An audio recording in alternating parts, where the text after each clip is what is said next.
I am the Community Outreach Specialist for Natural Hearing Centers, and I apologize if you've heard me speak before because it's pretty much the same thing, but I'm thrilled to be here. And first I want to say to you that I love you, and I hope and pray that today that you've been able to be free from worry and free from distraction, and that you've made some new friends and that you've just enjoyed the day. And because I know that a lot of you don't get a lot of time to enjoy yourselves. So I really hope that for you today. And what I'm bringing to you today is information about how hearing loss and dementia are related. And you may have heard my question to Dr. Pippinger earlier. And the reason I asked that question was not because I actually didn't know. It was because I wanted someone that had some credentials besides myself to validate what I'm bringing to you today. And I believe in what we do at Natural Hearing Centers. It's a pretty big deal. You know, there's 5 senses in the body, and hearing is one of them. And we actually restore people's sense of hearing every single day. And that's a big deal because your sense of hearing is there, just like your other senses, to keep you safe in your environment. It's to help you build memories, knowledge, and relationships. And when you lose it, it's hard to tell. You know why it's hard to tell? Can you tell me why it's hard to notice when you're losing your hearing? You don't even know what you're losing, do you? You don't realize it. Is it bleeding? No. Does it hurt? No. It's just other people start to say things to you that indicate that they've noticed. So we're going to talk today about a few things. Let's see, where's that little clicker? Here we go.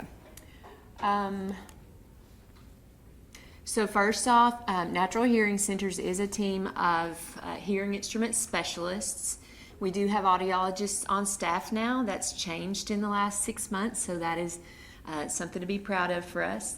We do help people restore their sense of hearing every day, and that makes us very happy because it gives people their freedom and their quality of life back, and gets a lot of people out of trouble with their spouses too, I understand. So my goals are to educate people about hearing loss, to educate people about the dangers of untreated hearing loss, and to create that mindset change about the stigma of having hearing aids. I want to just talk a little second about that. My feeling, this is how I feel about that. People are afraid, some people are afraid, to go with hearing aids because it makes them look like they're old. We're all getting old, let's just face that. But I think what really makes people seem old is when they are out of touch, when they have to say, huh, or they don't even know that you said anything. They're the butt of the joke. That's what makes people seem old. When you set them up with their hearing again by using hearing devices, they're back in the game. They don't seem old anymore. They are a part of the joke. They're in there. So let's change that mindset. I think I've got some other things I'm going to tell you today that will help you convince some people in your lives that it might be a good idea to get a hearing exam. Okay? Let's see. So I'm going to educate you about a brain connection to your hearing that's pretty surprising, and that will validate those findings from Johns Hopkins University about dementia and hearing loss being related. Okay? And these are the things that I really hope for you to gain today. First, let me talk about myself for just a second. I really want to walk around. I want to come around and touch you on the shoulder, but they told me that it's hard for me to do. He said I can, so I just want to get from behind that podium and walk around because I'm a former teacher. Hey, get the mic. Carry the mic. It's here. Oh, okay. You want me to carry the mic? Just to take it off here? No? This one? Right here? Push the button, hold it in, and turn it on. Push the button. Hold it in. And is it on? Yeah. Yay! I'm free! So I'm a former teacher, and so I want to walk around. I want to get right in front of your face, and I want to see you better because I don't have my glasses on. It's kind of like hearing aids. Okay. So the first things that I want you to know, and I'll ask you again at the end of this presentation to make sure that you get to know these things. But first is that some diseases and medications can rob people of their hearing. So, I'm educating you not just for your loved one that you're taking care of, but also for yourself and any other person in your life that you suspect may be losing their hearing. Okay. The second thing is that ear-brain connection that links dementia and hearing loss. I want you to learn about that, and I want you to be able to say it back to someone. That's how well I want you to know it. Okay. And then third, the symptoms of hearing loss that could be misdiagnosed as dementia or Alzheimer's. So this is really interesting stuff when you start to look at it. All right, so in case you don't know how the ear works, sound travels through the pinna, which is that flap that looks different on everybody's side of their head. Some are big, some are small, some hang high, some hang low, whatever. And sound enters that, and it goes through that little canal, and it hits your eardrum. You all know what your eardrum is, right? Okay, this is really basic 6th grade stuff. I used to teach 6th grade science, so I'm hoping that you really get this in case you didn't know how the ear works. So sound hits that eardrum, and it vibrates these tiny little bones inside of your ear. And those tiny little bones vibrate some fluid inside this thing that looks like a shell called a cochlea. And inside those tiny little hairs that coil all the way up and go way down into the center, they kind of know something about that sound, and they transmit that message about that sound to a nerve in your ear, and that nerve goes with that message and takes it to your brain and says, here's this sound I heard, I'll see you later, you do with that whatever you do, and then I'm going to go back out here and get some more sounds for you. That's how the ear works. If I was a cartoon, that would be really good. Okay, so any questions about how the ear works? So everybody that has normally working ears could have hearing loss if there was some damage in there, right? So those little hairs can get damaged, those little bones can get damaged, that fluid can get little crystals in it, all kinds of things can happen. So if you have these normally functioning ears, then you also have the ability to lose your hearing, okay? So let me fast forward to this picture. You all know that you can lose your hearing from sudden loud noises, like my mom likes to shoot guns. Not just randomly, she goes to the firing range. She's crazy, but still. So you could have some hearing loss in the side of that ear where you hold the gun, right? If you mow without hearing protection a lot, these pictures are just simple things that communicate to you how hearing can be lost through loud sounds. If you played in the band as a kid, or you are in a rock band now. Who's in a rock band now? I want to know you. We need to be friends. There's a good friend of mine right there. Okay? So here are some other things that you may not have known. Some medications and diseases that can steal your hearing are very common. You'll see the finger prick. What does that remind you of? Somebody that has? Yes. So people that are diabetic are susceptible to hearing loss because diabetes damages small blood vessels in your body. Where are some very small blood vessels located? Yep. You guys are good students. Better than the 6th graders I had. So diabetes. How about heart disease? High blood pressure. What does high blood pressure affect? Small vessels in your body. Where are the small vessels in your body? Yeah, they're going to be in your ears too. In other places, but in your ears. All right. And then here's a double whammy. A lot of medications that you take for high blood pressure and diabetes, they also damage those blood vessels and the nerves. Where are you going to find tiny nerves? Everywhere in your body, but in your... Yes, thank you for the mic. So there are lots of other medications too that people take every day that can steal your hearing because they're damaging blood vessels or they're damaging nerves. It could be NSAIDs. These are simple over-the-counter drugs for pain, like ibuprofen and Aleve, that sort of thing, if they're taken over long periods of time. Cancer drugs can cause you to lose your hearing. There are lots of drugs that can cause you to lose your hearing temporarily. So you may find some differences in your hearing when you're taking them, and then when you're off of the medications, you may find that your hearing gets better. Are you surprised to learn anything that I just told you about medications and diseases? Yeah, I was too. That was really shocking, and it brings a lot of questions. If you have any questions, okay, it's good to have that knowledge. Let's see, some red flags. You guys know the red flags of someone that's not hearing well. They're asking you to repeat themselves. How many of you know someone that turns the TV or the radio up in the car so loud it's unbearable? Yeah, I see some hands going up. Red flag. You know they're not hearing well. They don't realize it, even though they've turned the volume way up. Okay. Let's see. How about in restaurants? You know, how many of you sit in a restaurant and have trouble hearing someone in front of you because the restaurant is loud? Yeah, restaurants are loud.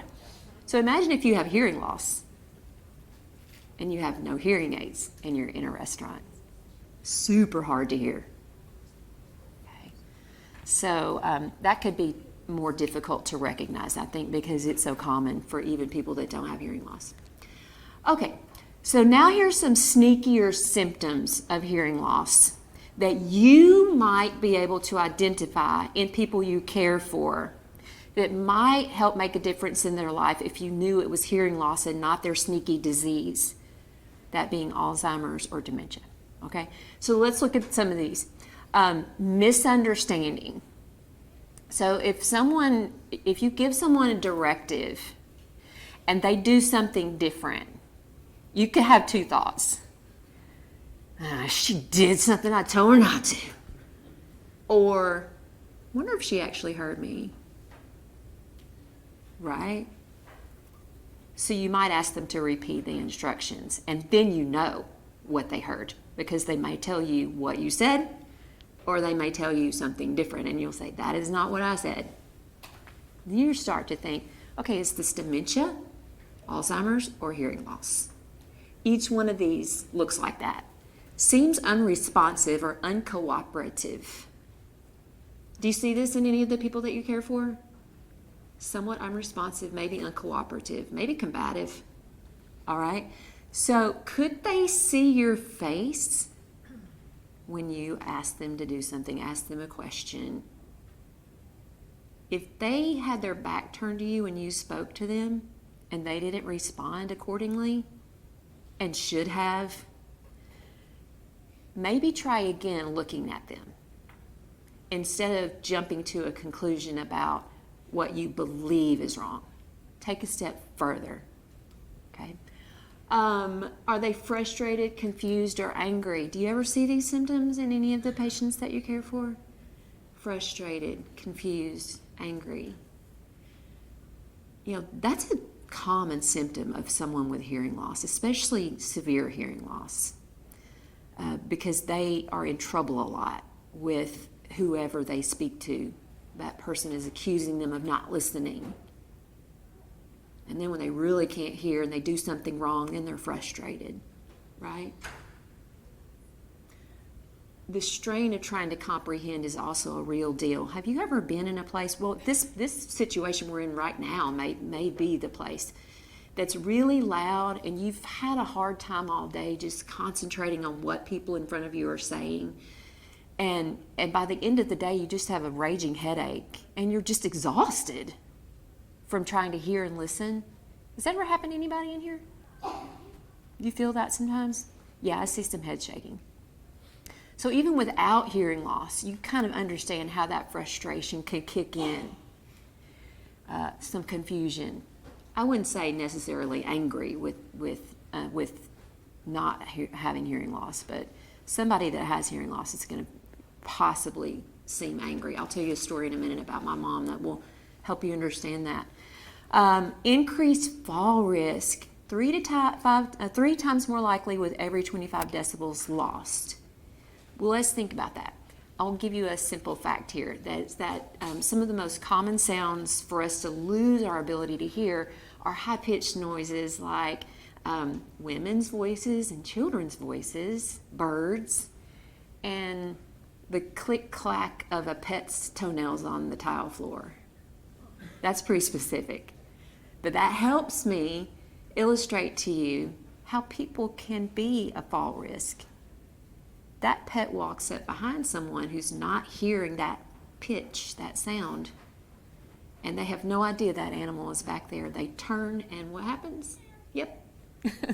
Did somebody just meow? Can we have that again? That was so good. Perfect timing.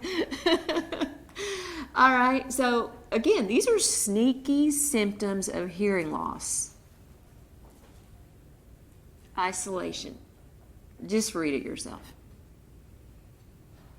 I don't want to be there.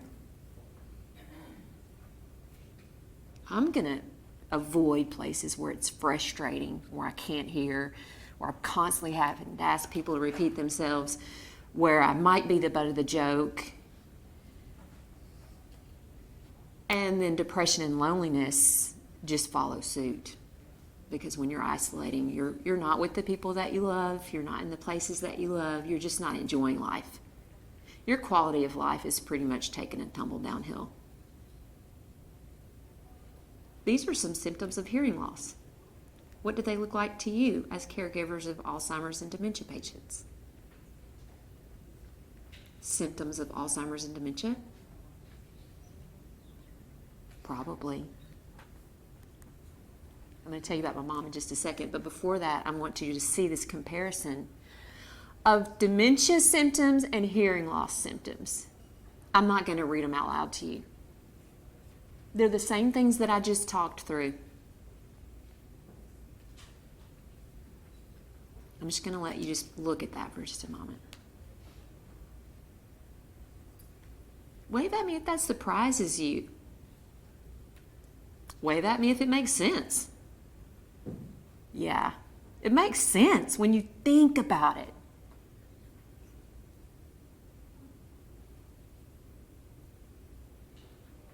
We're going to go back now and talk about my mom.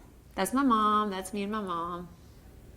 So my mom and I have had an opportunity in the last probably 5 years to get reacquainted. She had moved to Nashville and has really just not been present in my life for a while. So we really have just never been very close. And so I say that not to say bad things about my mom, but to say I just didn't know her very well.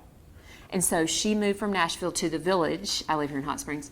And so we've been able to spend more time near each other. Had started going to dinner once a month. And over a course of a couple of, maybe a year or so, I just felt like something was off. I was still teaching in school at the time and didn't have this job as the outreach specialist for natural hearing. So I really didn't know a lot about hearing loss. My grandmother became ill in Nashville, and so I had the opportunity to spend quite a lot of time in the car with my mother, who I didn't know very well. 9 hours. 9 hours in the car with my mom.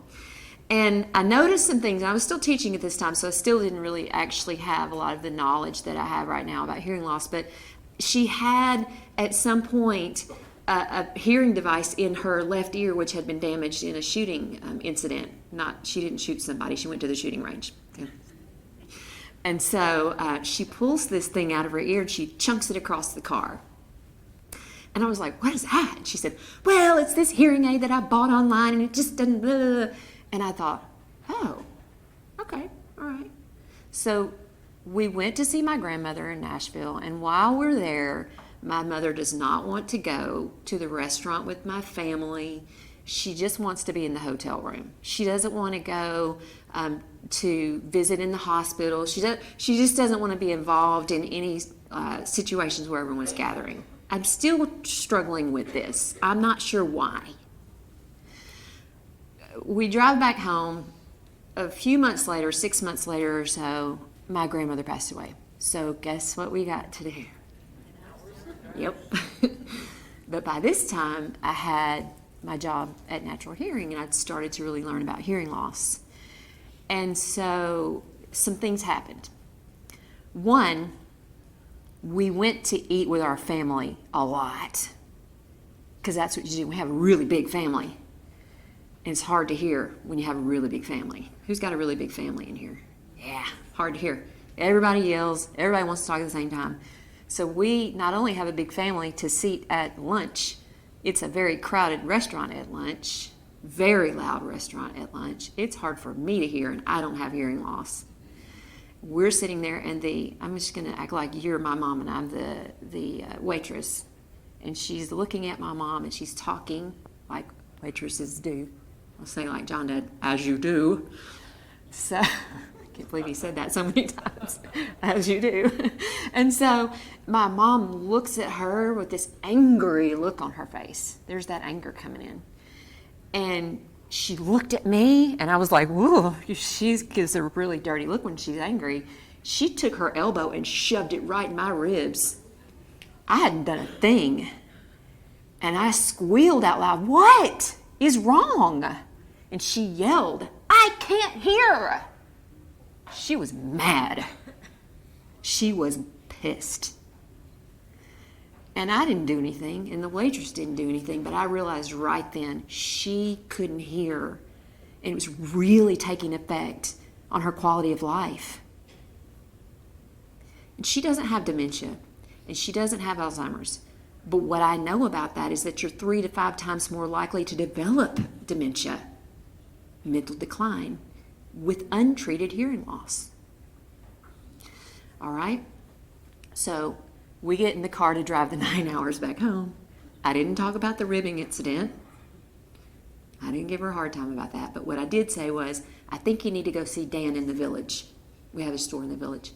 I think you need to go down there and get your free hearing exam. And she said, maybe. So the next month we went to our dinner, our monthly dinner. And I'll be danged if that woman wasn't smiling, laughing, talking to the waitress. She was making friends with people across the aisle, minding their own business, eating their dinner, and I was almost embarrassed. But by the time we left there, and my 19-year-old son was with us at the time, and he never enjoyed dinners with grandmother. But this was a very enjoyable experience. So we're leaving, and I couldn't help myself. I said, Mom, what's going on? You're acting kind of different.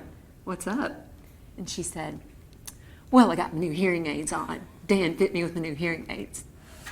She was so proud. I have tears in my eyes right now telling you this story because I'm not telling you we're best friends right now. This was 2 years ago. We go to dinner once a month. She's back in the game. She's doing things that she likes to do and used to like to do, but had stopped doing. And I think that that's a big deal. Dan restored my mom's sense of hearing. That's a big stinking deal. And so when you look at these, and we're with your patient, your loved one, and some of these things are coming up, maybe for just a moment, think, I wonder if we maybe just need to get, I'm not saying they don't have dementia, I'm not saying they don't have Alzheimer's, and I'm not saying they're going to get it, but what I'm saying is, wouldn't it be a great thing if just helping them hear a little bit better could make some of these symptoms go away a little bit? Wouldn't that be something? Seems a lot easier, like on one hand, well, I've got dementia and we're just not going to do anything about it. Or I have some dementia symptoms and I have hearing loss, but I could do something about this hearing loss. That to me is a big deal. It's a big deal. And so that's what makes me really believe in what we do. This ear-brain connection is really interesting to me. So your brain is working harder to try to understand sounds that the nerves, remember those silly nerves delivered the sounds and just dropped them off and said, hey brain, do whatever you do with these. Well, I'll tell you what the brain's going to do. When it doesn't hear that sound or receive that message the way it learned it, it's going to sit there and go, hang on, y'all, what is it? What is this? I think I know what this is. What is this? Meanwhile, way over here, memory and cognition are hanging out saying, hey, brain, still need ya. Still trying to find that memory about that song. Still trying to remember that birthday over here. Hey. And the brain's going, whoa, be with you in just a minute. Trying to figure out the sound over here. Trying to figure out this sound. Just give me a minute. And so you can really see when I say it like that how memory and cognition decline because brain power is not as strong going to them. It's being spent. How many of you know how to drive a stick shift car? Come on, wave at me. I knew I'd get some hands in this group. So this is how it feels to your brain. It's like driving 60 miles an hour in second gear. How does that car sound? Exactly.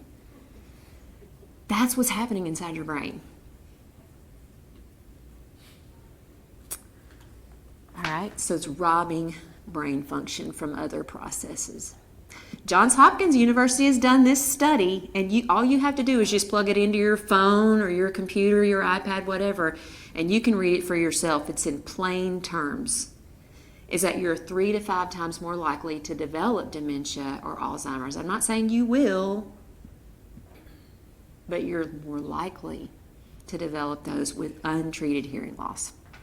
They also said, and that was why I asked Dr. Pippinger the question I did, they also said hearing devices are a great way to slow that decline. What a deal. Really? Sign me up. All right? Okay. We talked about all of these. I don't know why I duplicated that slide. This is something else I just wanted to point out. A lot of times when we go to the doctor and we have a problem, how does the doctor assess? Typically, they're asking questions, right? If someone's not hearing well, sometimes, number one, they're afraid to answer. They may not have understood the question. And this can lead to misdiagnosis or misunderstandings between a doctor and a patient. I know that you guys probably all accompany or someone accompanies your patient to their doctor visits. It's always a good idea, right? All right, so we just talked about that hearing devices can keep people socially active. What was it that Dr. Pippinger said? Lifestyle changes can help us stay in the game. And that hearing aids are one of those lifestyle changes. It might be one people don't want to do. I've talked to a few of you in here that you say, my husband won't. I think they're in the trash, actually. He shoved them in a drawer. He won't wear them. I'm not sure what to do with that. Also, it can be very overwhelming for someone who's not been hearing a lot of things to suddenly hear all the things. You think about that. And so I know that our providers will... they will counsel people to work up to full-time wearing hearing aids. It'll give you a headache to put those on and suddenly hear all the things. It can be very frustrating and overwhelming. So if you are thinking about or looking into this for a loved one, remember some of these things. It can be harsh. All right? So better hearing and better living are available. And there is probably a hearing aid clinic on every corner if you really pay attention. So natural hearing obviously is where I work, and I believe in what they do. I believe in how we treat our patients with love and compassion. And I would say that if you are looking for yourself or a loved one, that you shop around. If they won't work with your insurance, give us a shot. We'll work with everybody's insurance and try to make sure that people that really need that help get that help. You know what also? We do wax management. Y'all, that's a thing. People have a lot of wax in their ears. We'll pull that stuff out. It's pretty weird and pretty cool. But if you have wax problems, we can deal with that too. I'm saying again, shop around. If they will not listen to you and your loved one and the problems that they're having, especially after getting hearing aids, if they will not work with your insurance, if they will not consider the wishes of you or your loved one, and if they're not going to offer follow-up care, if you can't just walk in there and say, I'm really struggling here, can you help me? Or my phone won't pair up anymore, and they won't help you, you're at the wrong place. That's all. You know, if you purchase an item that requires some service, they should happily serve you. And so shop around. Okay? All right. Not talking about that. These are the things that I hoped that you would learn today. Did you? If you didn't, this will make it easier for me. If you did not learn about some diseases and medications that can rob people of hearing, wave at me.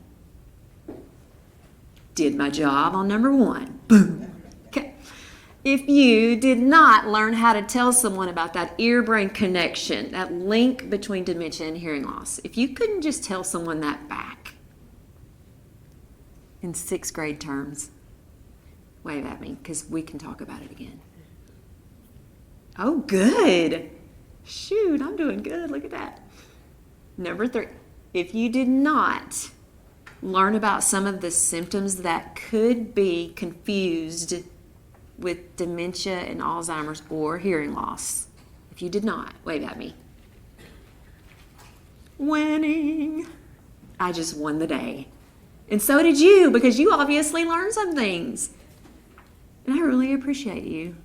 Thanks for giving me the time to talk to you. Does anyone have any questions about hearing loss, hearing aids, hearing aid technology, insurance, anything? Service?